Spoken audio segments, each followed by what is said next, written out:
প্রাক্তন স্বামীর তৃতীয় বিয়ে নিয়ে বারবার উঠে এসেছে তার নাম। প্রশ্নের মুখে পড়তে হয়েছে তাকেও। 10ই জানুয়ারি আইনতভাবে বিচ্ছেদ হয় কাঞ্চন মল্লিক এবং পিঙ্কি ব্যানার্জি।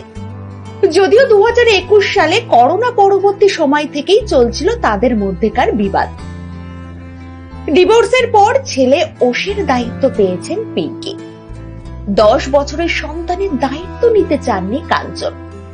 তার সাফ কথা, একটা বাচ্চাকে তার মায়ের কাছ থেকে আলাদা করতে চাননি।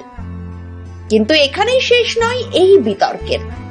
এবার কাঞ্চন মল্লিক সম্পর্কিত এক বিশেষ দিকের কথা তুলে ধরলেন এই অভিনেত্রী। কি বললেন পিঙ্কি, বিস্তারিত জানতে ভিডিওর শেষ পর্যন্ত যুক্ত থাকুন ইউনিক সার্চের সঙ্গে।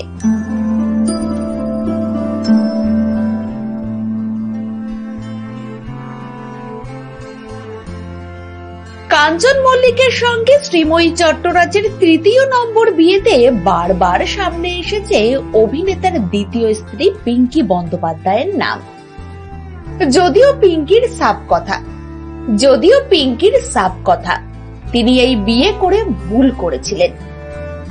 ডিভোর্সের পর এক সাক্ষাৎকারে কাঞ্চন প্রসঙ্গে কথা বলতে শোনা গেল পিঙ্কিকে।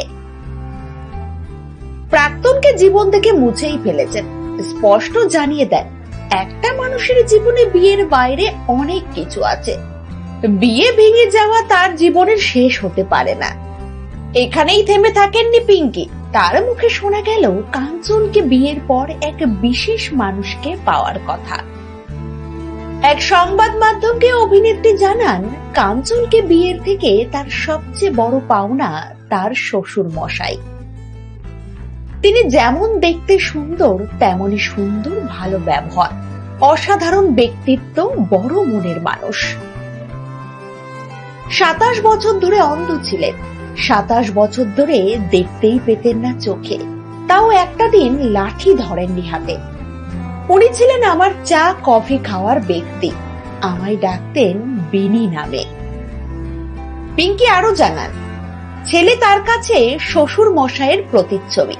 ওশের মধ্যে তিনি প্রাক্তন বর নয়, কাঞ্চন মল্লিকের বাবাকেই খুঁজে পান। তার কথায় উনি আমায় বলে গিয়েছিলেন, তোমার ছেলেই হবে, তোমার ছেলে হবে একদম আমার মতোই।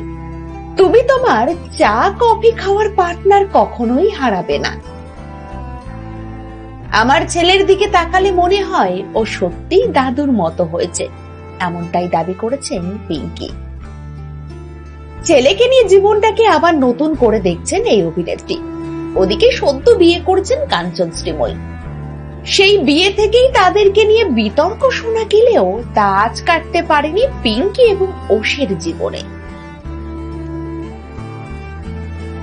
পরবর্তী আপডেট পেতে সাবস্ক্রাইব করুন ইউনিক সার্চ এবং দেখতে থাকুন আমাদের ভিডিও।